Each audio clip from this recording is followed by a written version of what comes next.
So everybody want to know how I keep whipping up everything so fast while being a CEO and a full-time artist. I'm sitting here trying to tell you this, Terrence, man. I honestly feel like me coming to check for you, in my opinion, is like super overdue because I've always been tapped in since before I even met you through Imani. I think the first time I was like able to witness what you were doing was either through like a workspace or an event. So is there like, oh, I remember exactly what it was. You were giving out money at like a school or something like that. Like people would come through and teach, and then you were a part of a program where y'all gave people money to like teach people stuff. So you might be talking about the Ascension Program. So we pay artists to create like high-vibrational music and poetry. So yeah, damn, that's a minute. You was there. You took. I never came though. Like I just heard of you doing it. Yeah, when we first started. So you talking about the first Ascension? Because now we went from that. That was like when it was just an idea. Now we're on a whole like tour with this shit. So yeah, it's wild. I think what stuck out to me, there was an event that happened. I forget what part of the city we was in, but it was like an art love type of showcase, and he was a featured performer at, and I got to see you in like God form. I'm like, yeah, you tapped in, you came, you gave us a shirt. I still got the shirt that you gave us, man. But just to be able to exchange energies in that way and see that, just from sitting, I'm like, all right, yeah, we got to tap in more. And then also hearing, like we've been circulating around the same spaces, in the same orbit. So definitely hearing the work that you've been doing as well, it was like, this definitely is long overdue. I mean, shouts out to Art Love too, because when I initially met my friend Red through, and their name's also Fantasia, but I call them Red, and when they first initially came to my space, they were asking how to get into what everybody calls the creative scene of Philadelphia. And at the time, I had a creative space, and they were telling me that they wanted to start curating events. So I said, well, look, I have a space, but I'm not really supposed to be doing events. And I'm going to talk to y'all about that a little bit more in this interview. I was wanting to delegate that ability. And so that's where Fantasia, a.k.a. Red, came into play. And now named Chief Say So, right? Yeah. Ain't even that, you know what I mean? Like you said, transition. So it's like, I remember telling them, like, yo, if you could be the person who facilitates these events, and then I just push my network and what I got going on over to you, and then we can create experiences for people to be able to grow and share their stuff, then you helping me a lot by freeing my mind and my peace, and then that also gave them the platform to grind and build. And now we like 4 years into the Art Love platform, where it's been able to like connect with people like yourself, and then connect hundreds and hundreds of people in the city. So what is the Ascension platform, and what's been the growth since the time that we mentioned, like with the program and then up until this point for the tour? It's wild that we just connected all this, because I literally was just performing at another Art Love event, Juneteenth, right? Just to see the growth. It was at Pinterest Station, and that was the Roots Art Show, the Roots Art Stroll, I think it was called. So I'm definitely going to answer your question, but just connecting all that and seeing the growth, you just took me back 4 years. that was a lot of growth happened in 4 years. I'm definitely proud. But yeah, Ascension, man, it just comes from the idea that, vibrations are powerful. Our words are powerful. The messages that we put out into the universe, they're powerful. And so the way we see it right now, our team, we're looking at music. We're looking at hip-hop, R&B, the rap, the pop culture music, specifically right now. And we're seeing, the dissonance. You're seeing the dissonance between, part of society, and then also a dissonance between, the people who own it. So it's on multiple levels. Like, one, the majority of creators at the highest levels don't own their craft. And then two, like, what they're putting out is harming the community in more ways than one. And so those things are correlated. The fact that there are a bunch of white billionaires who are pushing these narratives and funding these narratives to people who don't own their art, don't own their contract. What it is, it keeps, that it really keeps that imbalance, and it preserves white supremacy. Mm-hmm. If you're thinking about the fact when we don't own our content and the content that they want us to push is so detrimental, and so we said, like, what if we paid people like to speak their truth?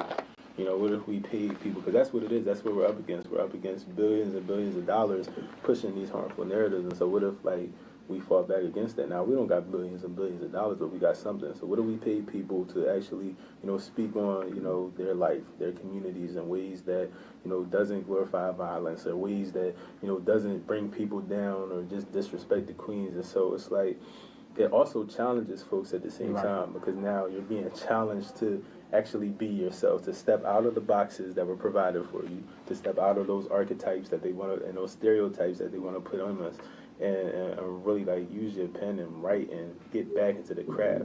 Something that's also missing in this industry right now is artist development.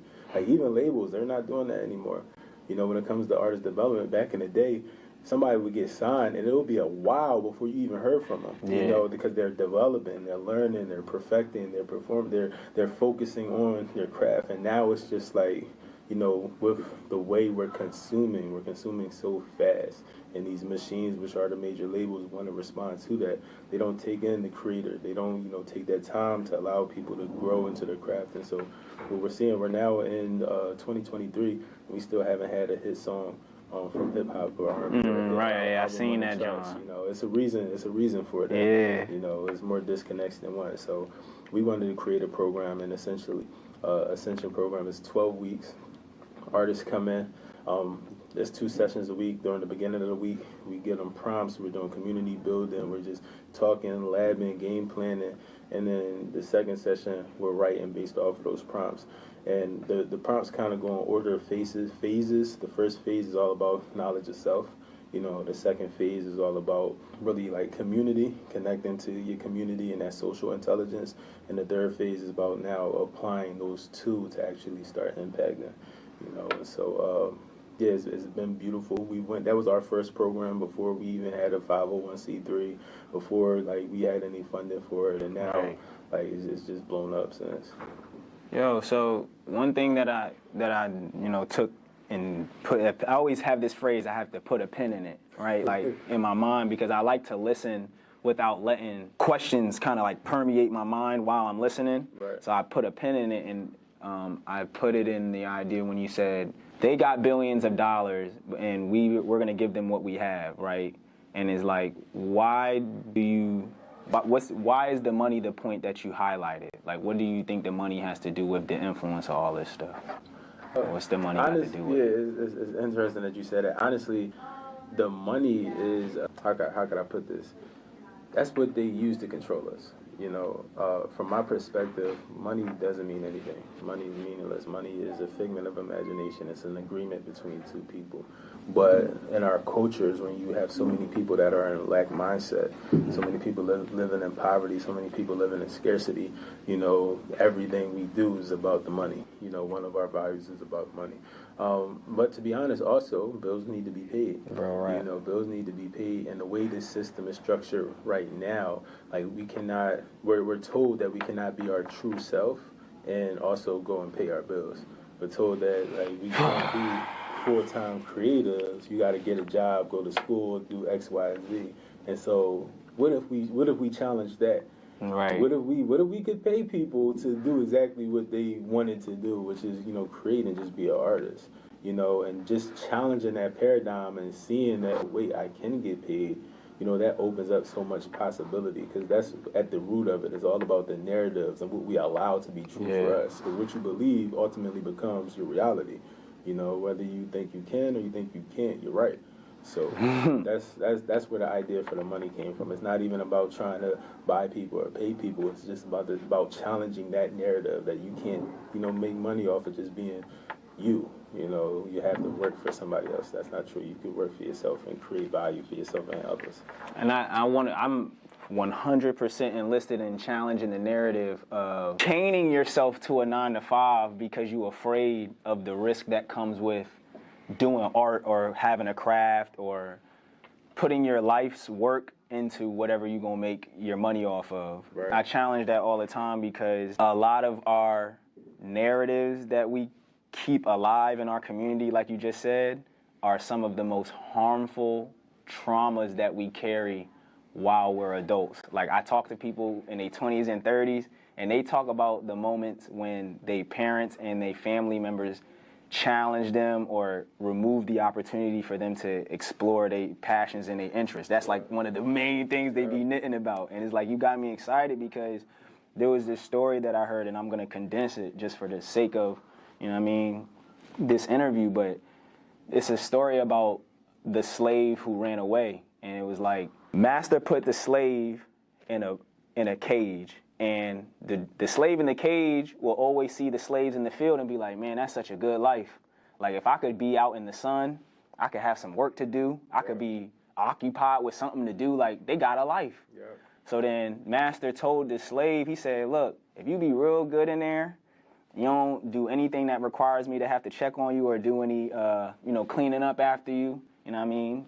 I'll let you be in the field. Like it's an upgrade. Right. You know what I'm saying? Right. So he so he's sitting there like, yo, I'm going to get in the field. I'm going to do some work. I'm going to see the sun. And then you get out in the field from being in the cage, and everyone in the field hates the field. Yeah. Right? They're like, man, we working all day. This is hard work. I ain't seen my family. Yeah. Boom, boom, boom. And the guy from the cage is like, well, y'all are ungrateful because I don't have no family, right? I don't have anything that you complaining about. So to me, to be outside and even have this opportunity is a vibe. Yeah. But it gets even deeper because then when the field slaves get to the campfire and they talk about the runaway slave, he's just a myth, right? The runaway slave couldn't have gotten any success running away from the plantation. There's horror stories about when he did run away and got caught. There's he got away, but it was just as hard when he got away. There was no satisfaction for the runaway slave, right? Until that one person around the campfire raises their hand and says, nah, I actually know the runaway slave. He lived here. He got his own land. He got his own business. He doing his own thing. Everybody like, no way, no, out of here. That's no way possible. So that's what it made me think of, like, when you're talking about the industry and the money and the false sense of security that the money gives to people, right? It reminds me of slavery.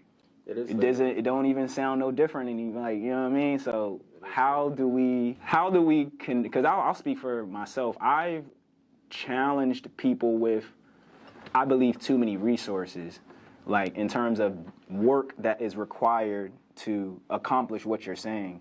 So what have you found as successful or meaningful or just impactful lessons or guidance that's been provided through the Ascension Program? And also, I want to tie that into your next song, like how you tie that into your music, your message and everything. Like, how have you found a way to guide people through this terrain outside of just the funding, right? With your craft, with your message and things like that?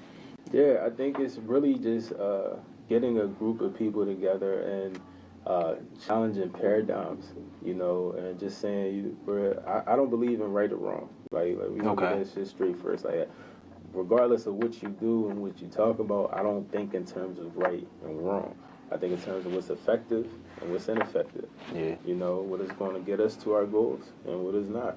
And some people have different goals, so something could be, effective for you and not effective for me. And so that just being the premise is really getting folks together and saying, all right, we're going to question everything that we ever learned. This is the school of unlearning. Like, we're going to question and challenge everything. And, what stands the test of time, let it be. But what doesn't, we're going to create, we're going to recreate for ourselves. We're going to create our own narratives and our own stories. And so really I think what it is was, what I've seen be most beneficial is just the conversations that come out in the in-between. The programming is great, and just making music with amazing artists, like, that's the life, But those in-between conversations, that's like, why are you saying this word instead of this word? Really helping people acknowledge and really realize the power of what they're saying in their messages. Because it's, on the one hand, as artists, our job is to kind of reflect reality, right? It's kind of to paint a picture of what we've been through or what we're seeing and kind of like recreate our environments. But on another hand, an artist can create a whole new reality for yourself. And so it's about seeing that connection and that power that we have as artists, because in the hood, like, if you think about it, we're the politicians. You look at artists, that's literally one of my points I want to talk about. So, you hit it. Yeah. We're the people are listening to artists and really following these trends more so than they're paying attention to politics, more so than they're paying attention to their county council. I guarantee you talk to youth on the street, they can't tell you who their county councilman is. They can't tell you who their state reps are. They can't tell you who the senator is 9 times out of 10, but they can tell you who their favorite rapper is. Right. Yeah, I mean, they can tell you who their favorite artist is. And so understanding that, you know, he who controls the narrative controls, you know, the power. And so we have to reclaim our power. We can't let anybody else control, you know, how we see, feel, and look at each other. So that's really what I think is most powerful about, you know, that whole experience is just realizing when that light switch clicks on and the artist is like, yo, like I can use my words, I can use my voice to like create and not just use it to follow trends or use it to, you know, get likes or use it to, you know, satisfy some algorithm. Right. You know? Right. I think that's just what's most impactful for me. You mentioned one of the topics that I wanted to go over, which was politics. And when I think of politics, from a young age, I think of a bunch of stuff I just never understood. And then as I got older, it was just a bunch of stuff that I hated, right? But I don't really ever feel like I was able to embrace or inherit the power that comes with the civil liberties and rights that we all have as Americans. Like when you do understand the system and you can apply for those grants and those fundings and those programs, that's when you really be an American. Like I found out when you got EBT, a lot of EBTs or like food stamps allow you to go to museums and stuff. So I'm like looking at my pamphlet. I'm like, man, I've just been running around spending this money on food, not knowing I was getting access to the resources of the city and the state. So what have you learned or what do you know about the political structure and how we can navigate that stuff? Because you just mentioned like that's not where the majority of the influence is. And like, you know, even if you want to bridge the gap between what the music and the creativity that we have, like how those come together, but most importantly, what do you know and feel about politics in terms of how it relates to the subject we building on? Well, yeah, that's a great question. I'm kind of conflicted because on the one hand, I also hate politics, but on the other hand, I feel like I'm good at it. You know? And so it's like a blessing and a curse, but it drains me energetically. You know, it's not for, at least this system, this structure is not for our people. However, what I have learned is that our voices are powerful. You know, the people have power, and it's really just about narrative. Comes down to narratives. I'm in a lot of rooms, you know, I've sat down with senators, state reps, I've sat down with people who are writing the laws, legislators who are, you know, putting these bills through, and it's really about influence. And so if you have numbers, you have the power. If you have money, you know, and influence in that area, you have the power. And so I think what we need to understand is how to organize each other and how to organize, you know, our community with a goal in mind, a goal-oriented type of organization. Because if you get enough people together, like we could change as much as we want to.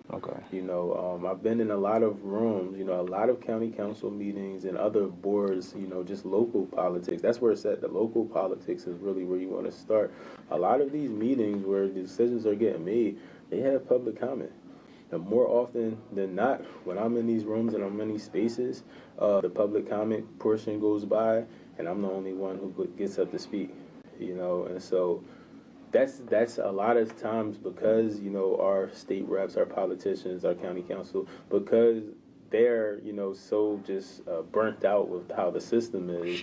You know, they can't really connect to the community like they used to. So in their mind, if nobody's coming to these meetings, then nobody cares. When in reality, like, people can't come to the meetings because we're working. You feel me? Niggas trying to make money or niggas trying to do whatever.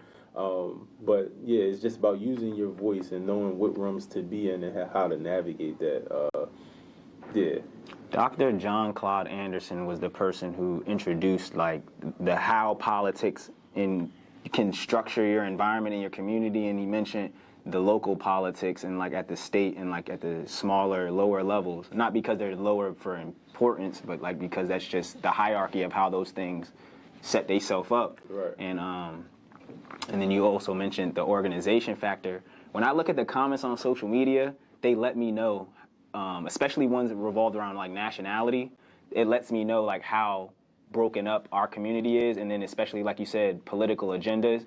We have like 18 of those too. So some of us want to get weed legalized. Some of us want to openly marry whoever we want. Some of us want to get abortion. Some of us want to change the prison industrial complex. Some of us want to change. It's like there's so many agendas, and we're not agreeing on one of them. And then also when it comes to like nationality and status, we want to be Moors. We want to be Americans. We want to be Africans. We want to be Pan-Africans. We want to be non-colored at all. We just have so many different like pockets of stuff, and it's cool to know and be aware of this information, but it seems like it's confusing us, or it's like some of it might even be a distraction to a degree. So where do you land at with all of those politics, right? That's what I call them, right? It's like a political spectrum just on identity alone right now. Listen, I'm of God. Like that part. That is first and foremost. We gods in the building. We're gods, right? You know? And it's funny that you asked that, because somebody, I was just on a phone call with somebody who manages. I'm not gonna say the person's name, but they manage some big artists that are out here, and he asked me where I'm from. And I said I'm from God.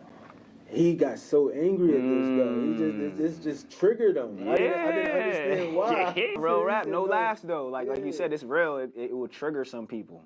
He said, no, you're from your parents first. I'm like, well, that doesn't make sense. Absolutely doesn't. Yeah. And he was just trying to argue it so bad, and so I try to avoid all those identity politics, because what you said is right. Like it separates us more than it unites us a lot of time, and we're too preoccupied arguing about what we're going to call ourselves. You know, how we're going to really identify. It's like we don't even understand who we are. So how can we title it before you understand the self? You know, fuck what you're going to call yourself. Who are you? Yeah, what other things you're going to represent? Like, who are you? What do you represent as who you are? Right. Real rap. So that's where I'm at with it. We are of God. We are guys. And so that, in a sense, should be enough to unite us all.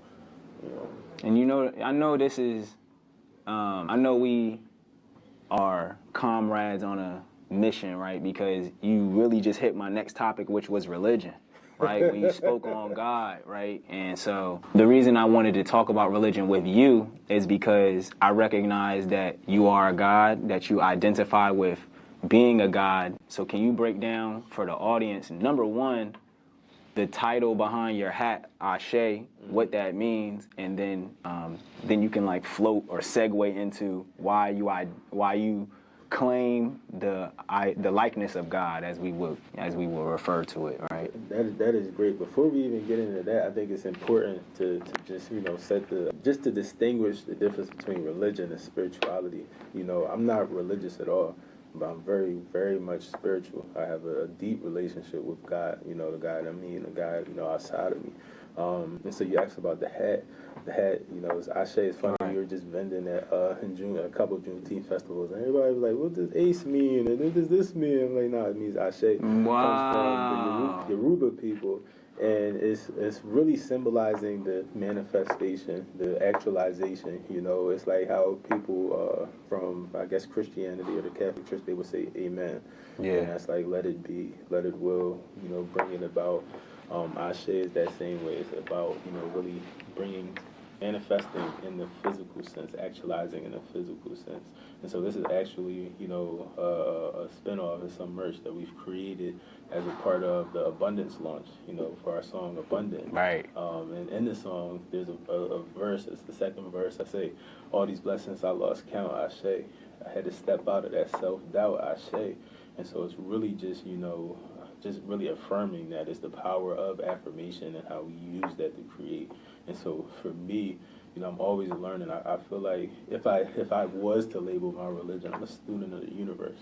I'm open to learning all that, the universe has to just deliver, and just I'm guided by spirit. It's not something that we can structure. I feel like that might be great for some people, right? But for me, it was always best that I connected with the God within me before, somebody. I don't need any middleman for spirit. Real rap. No, that's what it be, a middleman. Yeah, that's where I'm standing. No, like, and like when you mentioned how Ashé is similar to Amen, it's like religion I've studied, right, and from what I know and understand, is meant for untamed men, right? It wasn't for the gods and the people with self-awareness, you know what I mean, present moment, right? So when I think of Ashé, I think of our ancestors. I think of what was the original source of spirituality and creating civilization for not just man, but for God's creations, right? Everything in harmony, whether it be from the water to the mountains, to the people, to the grass. Yeah, like harmony. That's what I think of. So I'm very, very proud to like make this connection because the environment I come from, like I'm the youngest brother of my family, and then like that idea, like it kind of fosters itself in my relationships with people. I look up to people often. And then so when I used to be out in the streets, and I talked to you about this a little bit when we were at that show, like I take family endearment very seriously, like, or at least personally, like somebody call me bro, I'm really about that person. And so I had to go from honoring my environment and what I came from, as like what your friend had mentioned, right? Like, what do you come from? I used to say, well, I come from the streets, right? That's how I thought of myself. Once I started understanding and doing more self-work and healing, because that was a big part of it. It's like having all that information was one thing, but then applying that information so that it could heal me, and then once I could heal, I could grow, is once I started identifying with my spirituality, right? And letting go. And that started stripping everything. It started stripping my idea of my parents down. It started stripping my idea of what being a man was down. It started stripping down what my idea of having a partner. It started just stripping everything, right? And one thing that tied all of those things together that I was like, well, what was the culprit? How did I get so misinformed? And then I tied it to the media. Yeah. That's why I started a media platform. That's why we here today talking, because I'm like, if I don't get out here and help tell stories and document stuff, they just gonna keep flushing misinformation down everybody's pipeline. Right. Like, and as I've been doing this for 6 years now, and it ain't got no better. It's just getting crazier. Like the trickery just gets even trickier. You feel me? So let's talk about some of the things that you're booked for in this summer. Let's talk about some of the sponsorships that you might be looking for or are offering, as well as any merch partnerships, just business. Let's talk about business. Let's tie it into the media aspect. And then we're going to shout out some of the things we got going on. And if y'all interested in tapping in, y'all know what to do now. You feel me? Definitely. Well, you started talking about media, so the one thing that popped up in my head, well, first, Day One, Not Day Two is not just my artist name, but it's also the name of our nonprofit. Okay. So that is all about, healing through creative expression and building power through narrative, combating the media, combating harmful narratives that way. And interesting, you asked what we got going on this summer. This summer, I'm actually going to be teaching at Temple. There's a solutions journalism class that we're actually going to be paying North Philly residents to attend a semester at Temple to sharpen up their skills of telling their own stories and then prepare them to hold media outlets accountable, because the way that we've been reported on historically has just been so harmful, and it's really perpetuating that harm, perpetuating trauma within our communities. And so we need to be telling our own stories. Our media outlets need to be for us, by us, and so that's what we're building right now, and so that's where a lot of my focus is going to be at this summer. And like also we're just started off the Ascension open mic tour, so we're traveling all throughout Philadelphia, Delaware County. We're probably going to hit some spots in Delaware, Jersey, the tri-state, and we're really giving artists the opportunity to come out, share high vibrational music, poetry. And again, it's important for us that we compensate for it. So it's going to be cash prizes at every event. The next one is Friday. It's going to be in Chester, June 24th at 8 p.m. Indigo Mills. And yeah, we're looking for, definitely sponsors for the event, because the bigger we can grow this, the more that we can attack those harmful narratives. Like we said, we're up against, a $1 billion machine that's funneling and funding all of this, this hate speech. Really is really funding the soundtrack of genocide. Yeah. And so many people want to stop the gun violence, and so many people want to create safety in their communities. but then they turn on some bullshit right. when they riding off, and they don't even connect, how that is just, really just fueling the cycle. And so we're definitely looking at folks to donate and to come out and sponsor, and artists just to, come in and join us in this fight as well, because it's important that we just team up and we support each other. Yeah, and we got actually tomorrow, wow, time flies. Right. Tomorrow, the single "Abundant" is actually officially dropping. It's going to be streaming on all platforms, and then we got these hats with it, and we're planning these abundance activations, which is just the community getting together in nature, grounding ourselves. It's going to be like a full moon ceremony type of vibe where we just workshop what we want to create for us and what we want to manifest in our lives. So. Yeah, that's what we got going on. Y'all can tap on with me at Day One Not Day Two or day1notday2.com and see everything we got planned. And then even just to give a little highlight of what we got going on as well, I have an exhibition on August 19th where we're going to be teaching people how to content develop consistently, but while being their authentic selves. Because like he mentioned earlier, there's a lot of trends going around. There's a lot of people not being genuine to themselves while performing their crafts or their passions. So once I recognized that, I said, all right, one of the biggest obstacles, like he also mentioned, was time and money. Right. So I just started studying and looking like, where can I attack all of those issues? So I found some tools with artificial intelligence. I found some space that we can utilize in order to create workshops and actually practice these crafts, as well as I created a digital community that fosters all of this so that you can meet people and continue to collaborate even after the event. So between the two of us, your summer is full. You know what I'm saying? You got plenty. You said, right? You hear me? So, what's up, man? This is Terrence Harris. I just wanted to encourage y'all to check out Thoroughbreds Till Infinity, which is a clothing brand. This is a clothing brand that has been made by some of the people that I know in the creative community. And I wanted to encourage y'all to check out their works and their projects and their mission, because it stands for the people from the trenches, the people who had to make it out of the mud and fight through oppression and obstacles in order to get to their rightful place, you dig? So make sure y'all support me, and then make sure y'all go support them for tapping in and sponsoring this episode. So make sure y'all tap in, share this, and go check out their website and their merchandise, as well as my website. Bless up. Before we slide today, I want to talk about mindset, and then we're going to also give y'all some stuff to walk away with, you feel me? Things that you can execute, information, maybe even some points of reference. So since we talked a lot about the title of your song, Abundance, what is abundance and what is the abundance mindset? Can you just expound more on abundance? What even inspired you to make an entire song about it? Why is it that important type? You know what I mean? It's wild because of the abundance mindset, so to speak, changed my life. And so when it came to creating the song, I didn't know what the title was going to be, but I wanted to start off with what of myself that I want to give to my people. What message, and that was the message that Spirit channeled through to me to give, and it was just abundance. Because regardless of what we have, physically, regardless of the tangible resources that are there, like we have everything that we need inside of us. If you truly believe that you're God, like you have to truly believe that you're abundant and that you can create, and everything you need, you have.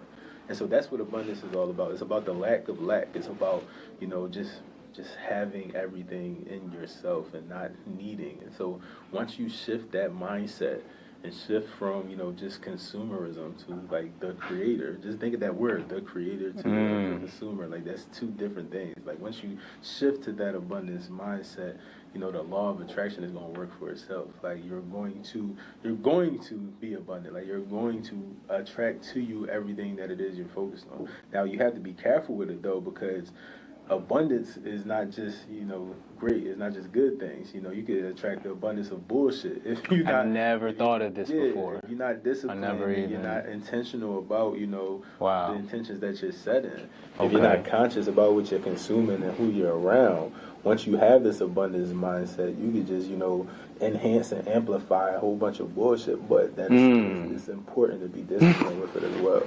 No, that's real though. Cause I've never heard of that perspective where, the opposite end of what abundance can do to you. I never thought of that. And when I'm thinking about my mindset, when, and I think even in this moment, the reason I asked is because I'm practicing like an abundant mindset. I'm still practicing it. I haven't completely adopted it because I know my paradigm of abundance be like locked in by money.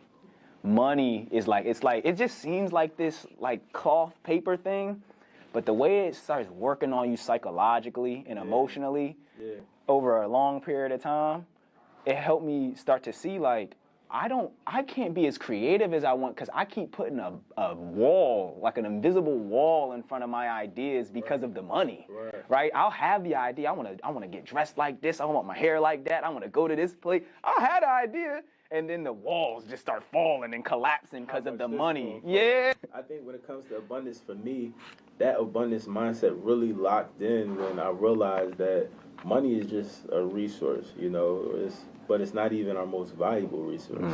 Our most valuable resource is our time. You know, time is something that you will never be able to get back. You know, this time that we're spending right now, we will never be able to recreate this. You get what I'm saying? Money, you take $100 out, burn it, you'll be able to go get another $100. I mean, we could continue constantly making money. You cannot make time. And so once you put things in perspective and you value your time more than you value your money, you're thinking with an abundance mindset. And now everything that follows, you're going to question like, okay, I'm working for this job, but what else am I getting besides this paycheck? You know, it's not saying, we're not telling everybody to quit now and just drop out of school and do all that, but make sure that you are getting value. That value is being exchanged. And if you're only getting money out of the exchange, you're losing. You know, you're losing. Why do you think all these places are hiring? Right. Because it's time. You know, it's the time they want. It's your time that they want. You know, they want your time. Currency. That is the most valuable currency in the world. And so we got to be mindful of that. One of my mentors one time, or one of my guides, I hate that word mentor, I don't like that word, but one of the people who guide me on my journey of just self-development said, if I was going to give you $1 million, but you were going to die tomorrow, did you want the money? And it's like, no, I don't want the money. Yeah, exactly. So that's why you value your time. Because you clearly feel like your time can provide you and is more valuable than the money. If you're not willing to dive out this bread tomorrow, right? So you clearly value your time. You know what I mean? So like once he said that and I started using that as like my sledgehammer for the walls, I started to be able to knock the walls down because I'm like, wow, how would I have liked to spend my time? And then a lot of those moments, I end up becoming aware of the fact that, wow, I'm doing exactly what I want to do. I don't even want to do all that other stuff. Like, where did I get the ambition and the inspiration to do that? To impress somebody, to be up in somebody else's face, to create somebody else's reality, like what you were just saying, like a job, right? Constantly trying to find a way to be busy and more appealing to who, for what, when it's like my fridge is full, my camera does whatever I wanted to do, my friends are available, I'm able to go purchase, and I used to be down. I've been down bad. You know what I'm saying? You told your story, feel me? Like, so to know abundance is like valuing the present moment, and then, like you said, the time that you have to create on this planet, because death's the only thing guaranteed. So it's like anything you can feel in between is a vibe. So what would be 3 things for people to identify with the evidence of the abundance mind state? Like, what are some things you start seeing incorporating that abundance mindset? So you're like, what are the top 3 benefits of the abundance mindset? Yep. Okay. The first benefit, I would say, is more time. Once you're counting your money as, you know, you really stop accounting your money and start accounting for your time. You know, you're not worried about the financial budget as much as you're worried about, you know, that calendar, as much as you worry about what you're doing. And then so you're creating more meaningful moments for yourself. That is the first. The second benefit of abundance mindset is that you're going to attract others with the abundance mindset.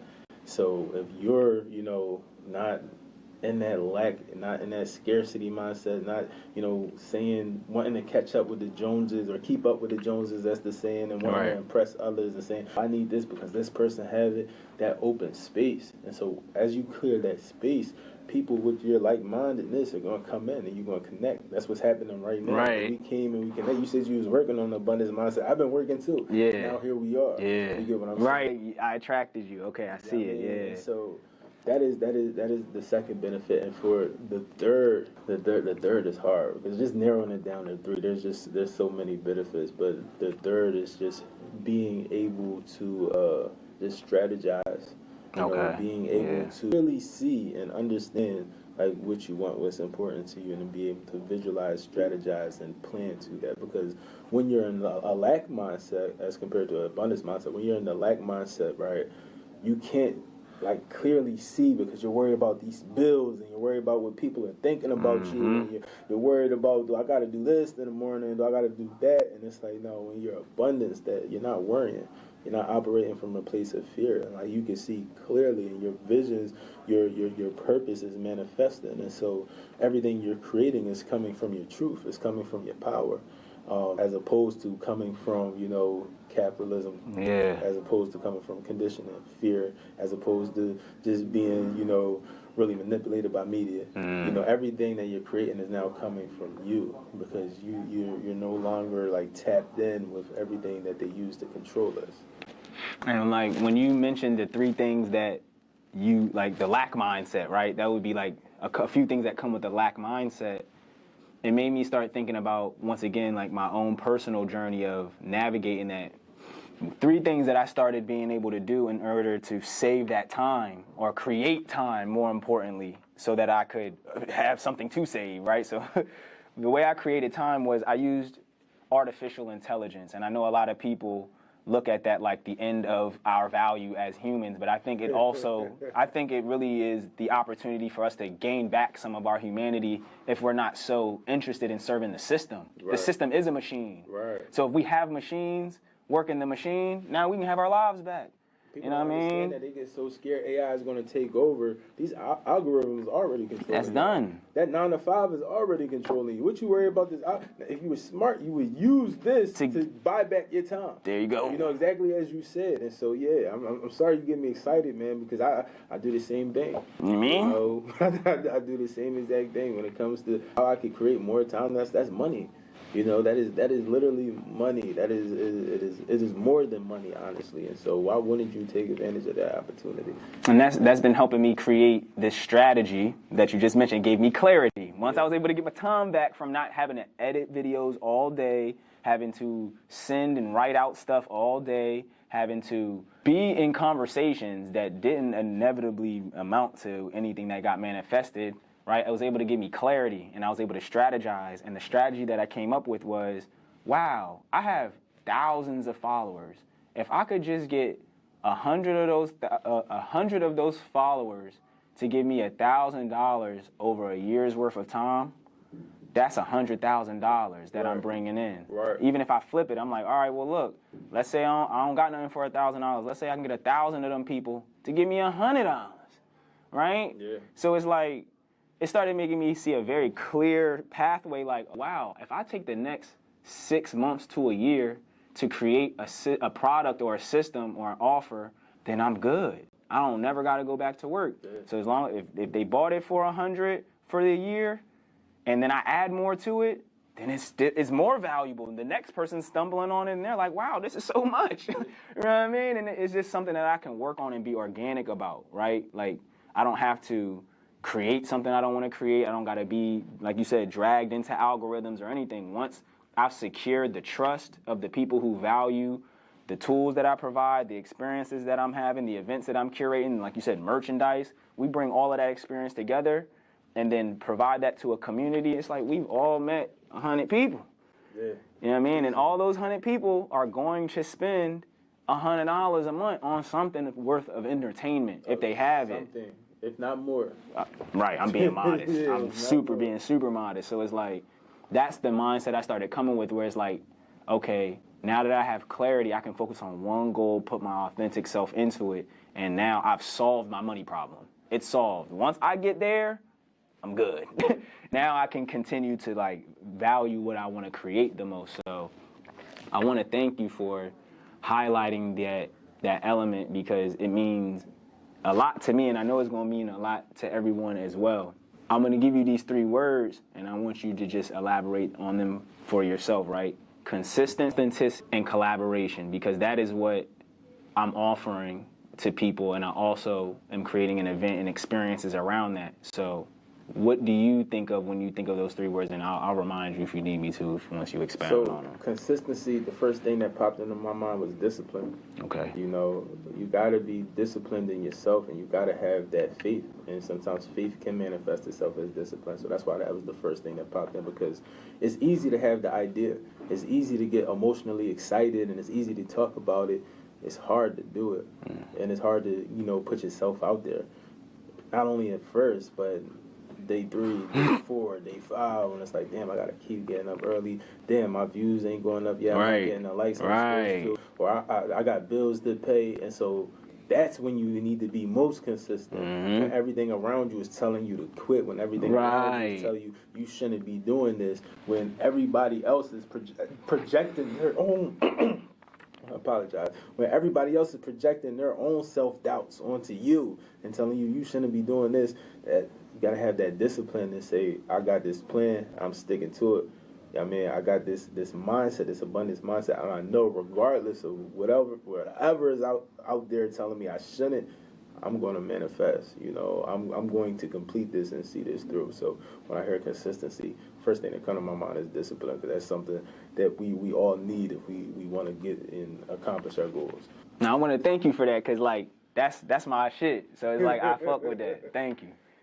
The second one was authenticity, right? Authenticity, absolutely. Authenticity. Truth came to mind when you first said that. Authenticity, about living your truth. And that's really everything that I represent. Because for a while in my journey, I got caught up in, you know, who people wanted me to be.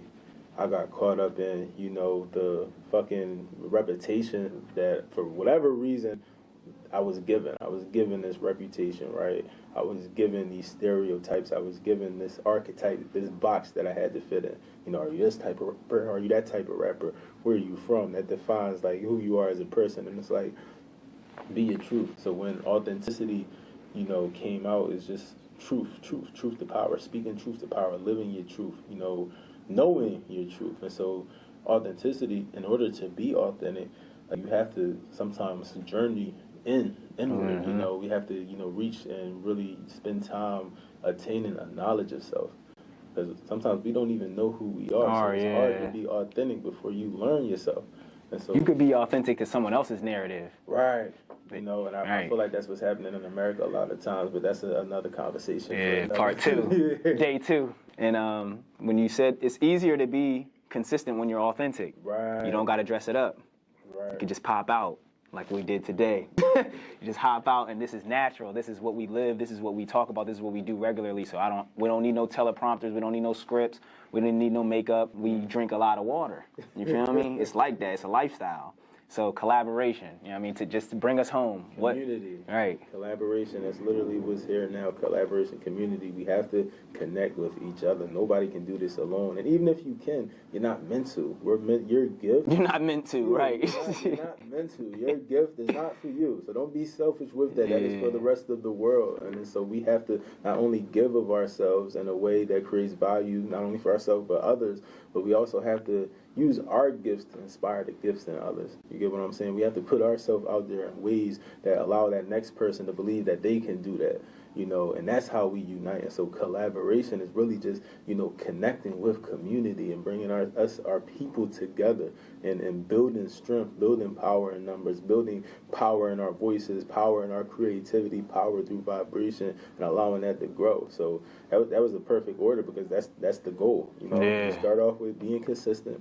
You know, and as you're growing, it's easier to be authentic. It's easier to, you know, learn yourself. But sometimes you have to just keep going until you find yourself. And once you find yourself, you're going to attract others. Right. You're going to attract that community to support you. You're going to attract those people that are your soul tribe, that are meant to come and be on this journey with you. So, yeah, it was perfect. So We're gonna get out of here, but I'm gonna leave y'all with this last message, right? So what I'm gonna do. The first step of activating abundance is knowing your worth. You know, knowing what to value and what not to value. It's super important that we understand that time is our most valuable asset, and we need to act accordingly.